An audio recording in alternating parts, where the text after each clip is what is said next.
From the headquarters of FtS English in Quito, Ecuador, I am Estefania Bravo, and this is From the South.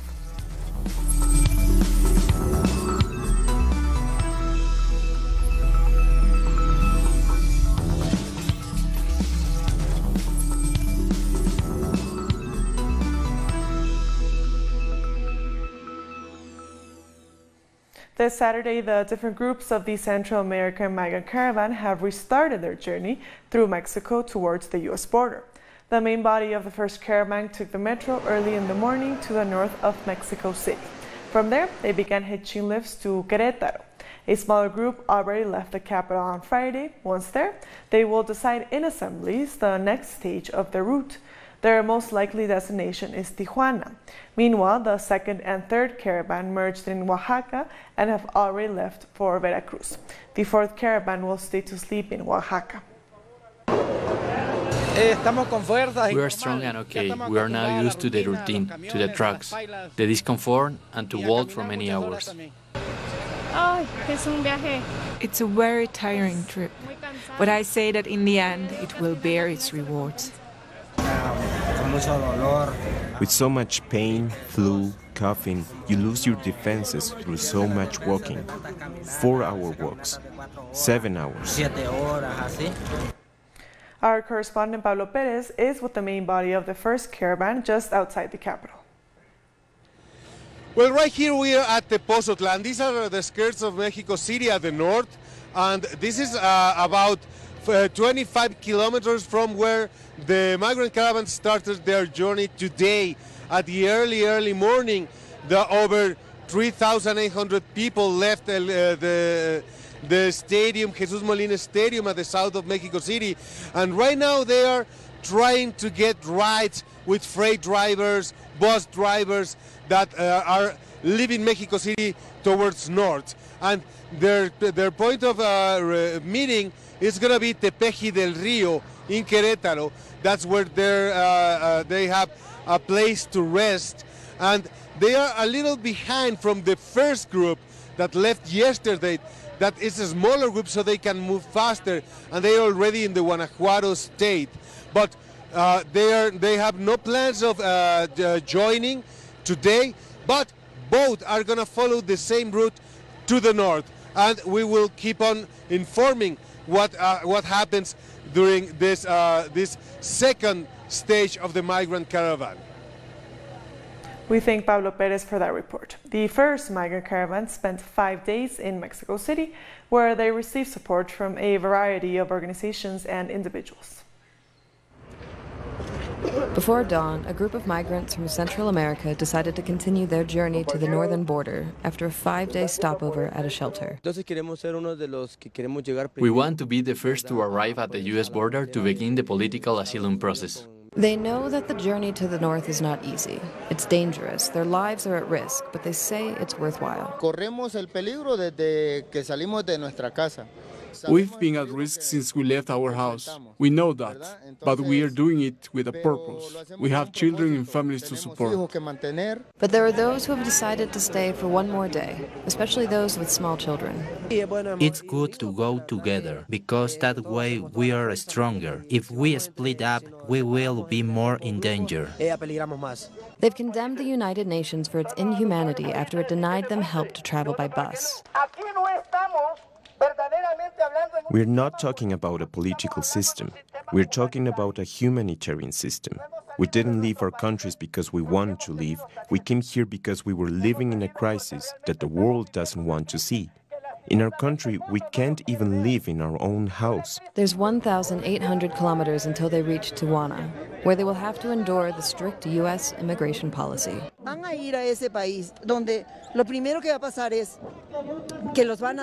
They are going to a country where the first thing that will happen is separation. They are going to separate them all. The men that come here with children will be separated. So it's dangerous if you are going alone. Go ahead, but if you have children, you better stay here. The signing of the executive order by President Donald Trump denies asylum to those who have illegally entered the country, and that applies to this caravan, even though they are fleeing abject poverty and violence. On Friday, the U.S. Border Patrol performed a drill on the border with Mexico ahead of the arrival of the migrant caravan. This after President Donald Trump signed an executive order that would automatically deny asylum claims from migrants seeking to cross into the United States without authorization. Trump used his emergency powers for the order, which critics say violates international law protecting asylum seekers.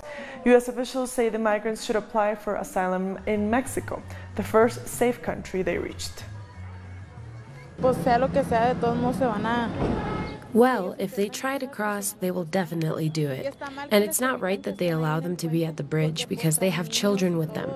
They have to worry about the children, and now with the cold temperatures, it's not right that they're over there. It's not right because the migrants are not even armed. They come looking for a better life. It's not right. It means more violence, as if in Juarez we didn't have enough already. Right now we are afraid because these circumstances don't allow us to feel less than that.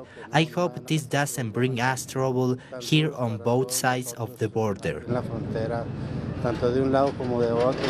Brazil's National Council of Justice has asked Judge Sergio Moro to explain why he accepted the post of Justice Minister in the upcoming government of President-elect Jair Bolsonaro.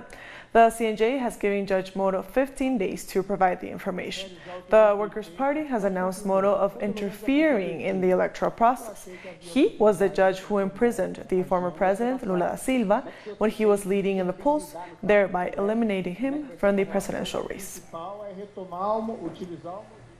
Our correspondent in Sao Paulo spoke with one of Lula's lawyers and asked her how Judge Moro's appointment as Bolsonaro's justice minister would affect Lula's case. It is the confirmation of what we said to the UN in 2016. This trial was conducted by a judge for political motives. Now, with this flagrant politicization, a confession that the political individual has been heading the case, we hope that the Supreme Court throws it out and frees President Lula, not only in accordance with Brazilian law, but with international law as well. This will also restore the image of Operation Car Wash and the fight against corruption. Because the truth is that if you allow people to act politically under the cloak of the judiciary, the whole judiciary, the population and democracy lose out. Can you explain, then, about the habeas corpus which you just filed? We filed an habeas corpus with the Supreme Court so that Lula can be released and so that the court's second group can dismiss the case of the triplex apartment and the other two charges which were made by Judge Sergio Moro. How do you think the Supreme Court will rule on this, and what is the time frame? We understand that any independent and impartial court would recognize the validity of our arguments. In other words, Moro's bias is so blatant that it cannot pass unnoticed. It does not only taint Operation Car Wash, it taints the entire judiciary. So we are very hopeful that this will not be recognized by the Federal Supreme Court. Are there any international actions that could help free Lula from his condition as political prisoner? We have a case under review by the UN Human Rights Committee where we have been arguing since 2016 that the motivation behind this entire operation is not the fight against corruption, but a political battle to remove a political enemy from the Brazilian elections. And now this has been confirmed. So we hope that in March, when this case is judged on its merits, that the UN Human Rights Committee will rule to completely overturn the ruling on the triplex. As for the Brazilian Supreme Court, we hope that it will be on the agenda of the next session and be ruled on by the President of the Supreme Court's second term. And we are anxiously waiting for this because ex-President Lula should not have to stay one more day unjustly incarcerated, and this issue cries out for justice. After a long process, a judge in Argentina has ruled that there is not enough evidence to prosecute former President Cristina Fernández de Kirchner on money laundering charges. Federal Judge Sebastián Casanello said there was a lack of merit for Fernández de Kirchner's involvement in the case.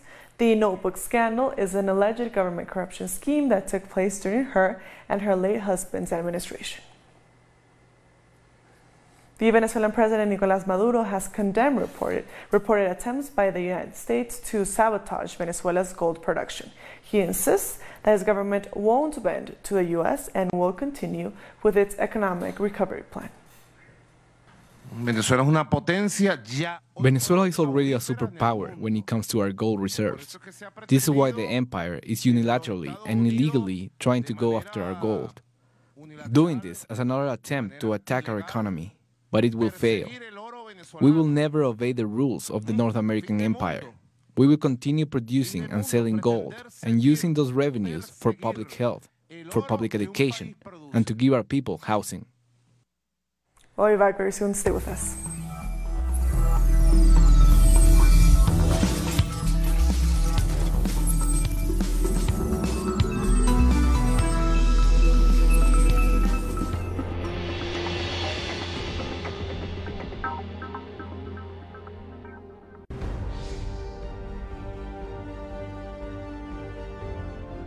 Acompañamos a los pueblos que resisten en cada una de sus luchas. Somos esa ventana que se abre para visibilizarlos entre fronteras.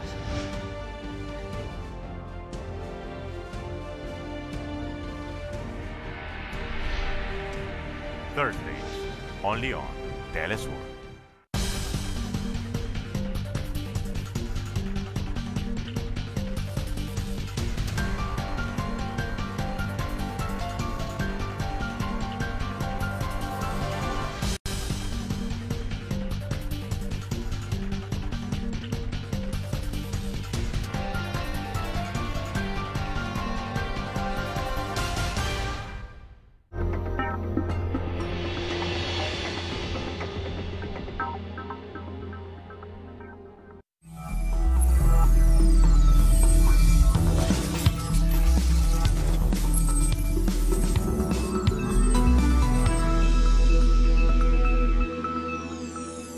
Welcome back. On Friday, a Canada-bound flight carrying 118 passengers has crash-landed in Guyana's capital, Georgetown, skidding to a halt just before a steep drop.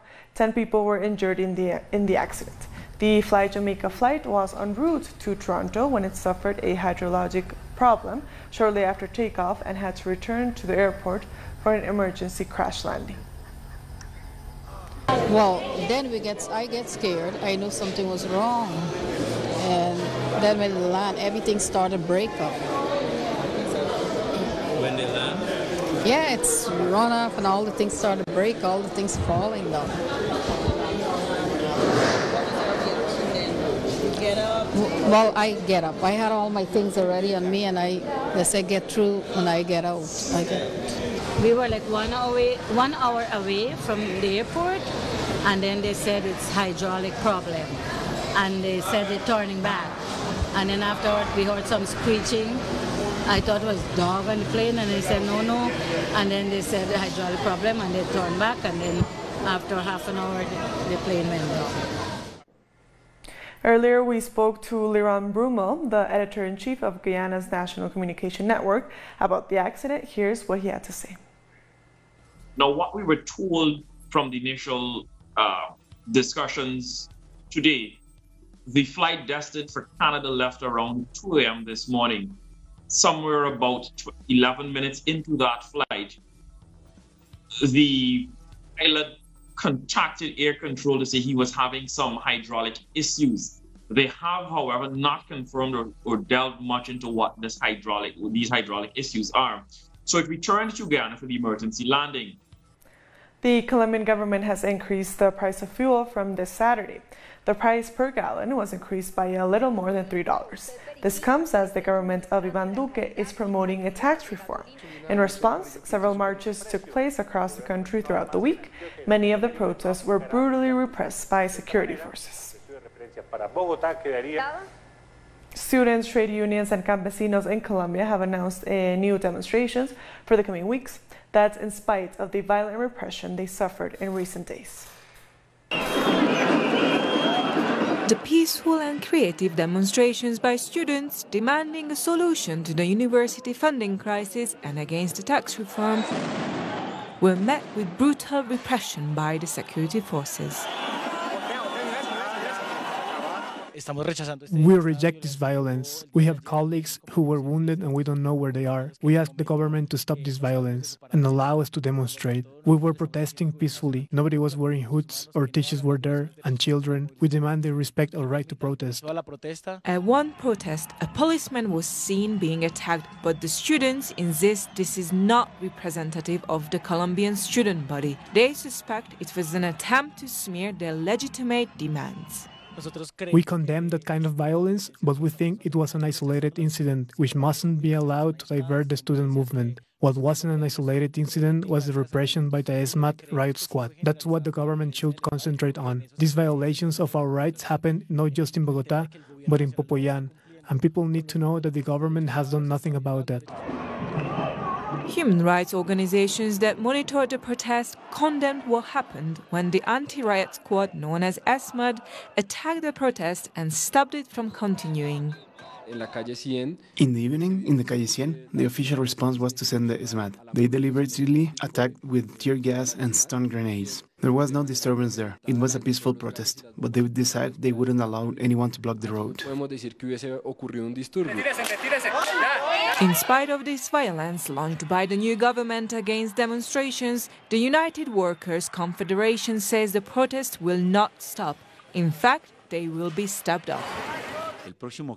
Next Thursday, we are going to have a big protest with students, unions and social movements. They are all joining this protest. And on the 28th, we are calling for super demonstrations throughout the country, with occupations of the regional capitals. We want to see if other sectors, the indigenous and campesino movements, can come out alongside the students. We want to show the government and Congress the growing discontent with the regressive tax reform. Although the use of force by the police was obviously excessive, President Ivan Duque and his defense minister have dismissed these human rights abuses and blamed the protesters for the violence. On the last day of his visit to Vietnam, the Cuban president has visited the Ho Chi Minh City. After arriving at the former capital of South Vietnam, Miguel Díaz-Canel visited the tunnels of Cu Chi, where Viet Cong fighters resisted U.S. troops. In the visitor's book, he paid homage to the courage, persistence, and intelligence of the heroic people of Vietnam. The Cuban president has now traveled on to Laos, to the last stop on his tour. The Catholic Church in Argentina has announced that it will gradually stop receiving governmental funding to pay for bishops' salaries. The decision was made during a National Assembly of Argentinian bishops. They said state funding will be slowly replaced by alternative sources based on the solidarity of the Christian community. The Assembly also decided to set up a special commission to create a solidarity fund and to keep having a dialogue with the national government to ease the transition. Cancer care has become a lucrative business in Peru. Although treatment isn't taxed, companies who import medicine have increased their prices by up to 120%, making it unaffordable for cancer patients.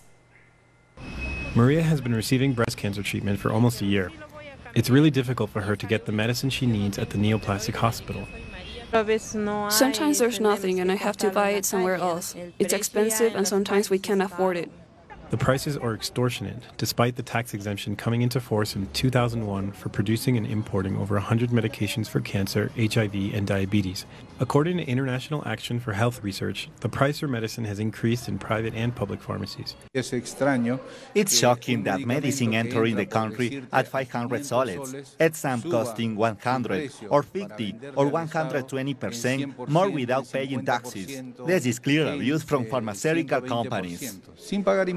This activity has led to the state losing around 35 million soles in the past 2 years because of 12 products to fight gynecological types of cancer. This is the equivalent of $10 million. With 35 million sols, we could have doubled the purchase of oncological medicine that the state has made. It's clear they are not paying, and those taxes could help fight cancer in Peru.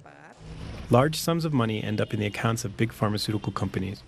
This is taking place in a country where each hour a woman dies from some kind of gynecological cancer.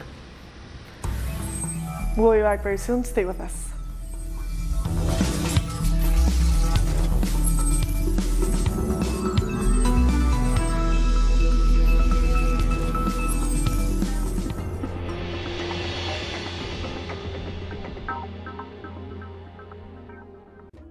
An occasion to enjoy the cultural diversity that defines our South American essence.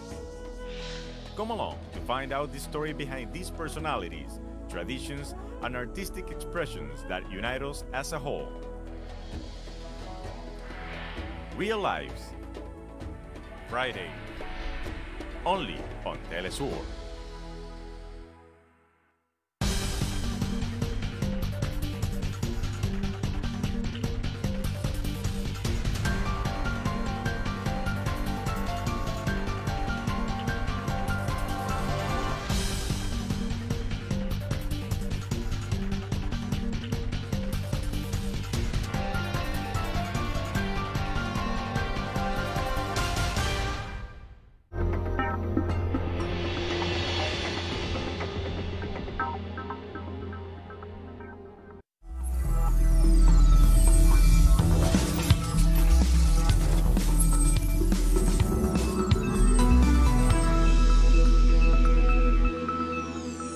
Welcome back. More than 17 world leaders have gathered in Paris to celebrate the 100th anniversary of the armistice that put an end to World War I. Ahead of the ceremony, French President Emmanuel Macron welcomed U.S. President Donald Trump for a bilateral meeting. The two leaders discussed the need for Europe to bear a greater share of NATO's defense cost. Hours earlier, President Trump described Macron's call for a European army as very insulting. I do share President Trump's views that we need a much better burden sharing within NATO, and that's why I do believe that my proposals for European defense are totally consistent with that, because it means more Europe within NATO, more capacity, in order to take our part of the burden. And I think it's very fair and it's very important. And just north of Paris, President Macron and the German Chancellor Angela Merkel visited the forest clearing where the armistice was signed. This was the first time since World War II that a French and a German leader have returned to the site together. The two leaders unveiled a plaque and signed the visitor's book inside a replica of the wagon where the armistice was signed in November 1918. Catalan police have used force against Catalan separatists in Barcelona to stop them from intervening in a march by Spain's national police forces. In a demonstration organized by the police union Jusapol, over 1,000 people marched to demand equal pay between Spanish police and local Catalan and Basque police. Catalan separatists tried to reach the march but were halted by police. In September, separatists clashed with security forces over a similar police march. 12 people were injured. The reason for the demonstration is because we want to end what we couldn't end on September 29 in Barcelona, which is the right to meet and demonstrate. We came to demand equal salaries. We don't agree with what was signed by labor unions and the government on March 20, because we don't believe that is equal pay. A South African high court has ordered that former President Jacob Zuma pay the legal costs for his attempts to challenge actions by the country's former public prosecutor. In December 2017, Zuma applied to appeal against a ruling ordering him to set up a commission of inquiry into state capture or abuse of power. His application has been dismissed and he was ordered to pay costs. Members of the National Union of Metal Workers of South Africa have marched against government plans to privatize state-owned arms manufacturing firm Denel. A spokesperson for the union said the government must provide a bailout package to the struggling company in order to avoid the loss of thousands of jobs, adding that workers must not be punished for the mistakes of the management. And now let's take a look at what other stories are making headlines around the world.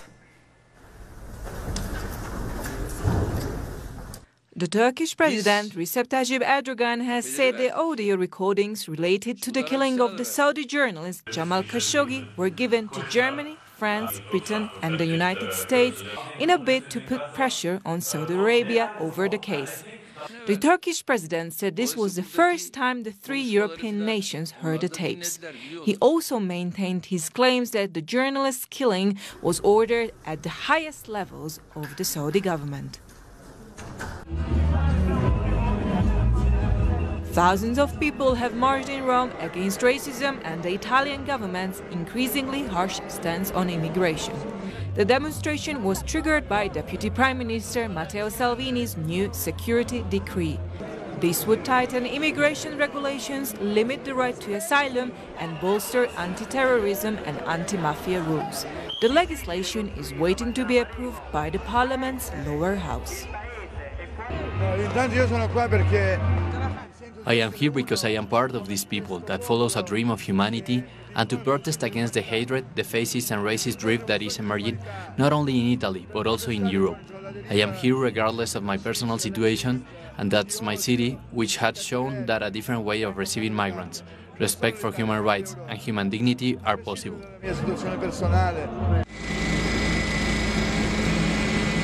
At least 11 people have died and dozens others are still missing in California as wildfires continue to rage across the U.S. state. Since Thursday, more than 250,000 people have had to flee from their homes across the state. The entire city of Malibu, home to hundreds of celebrities and executives of the entertainment industry, was among the places that had to be evacuated. And with that, we've come to the end of this news brief. These and other stories, as always, find them on our website at telesurenglish.net. And also join us on social media, on Facebook, on Twitter, and on Instagram. For Telesur English, I am Estefania Bravo. Thank you for watching.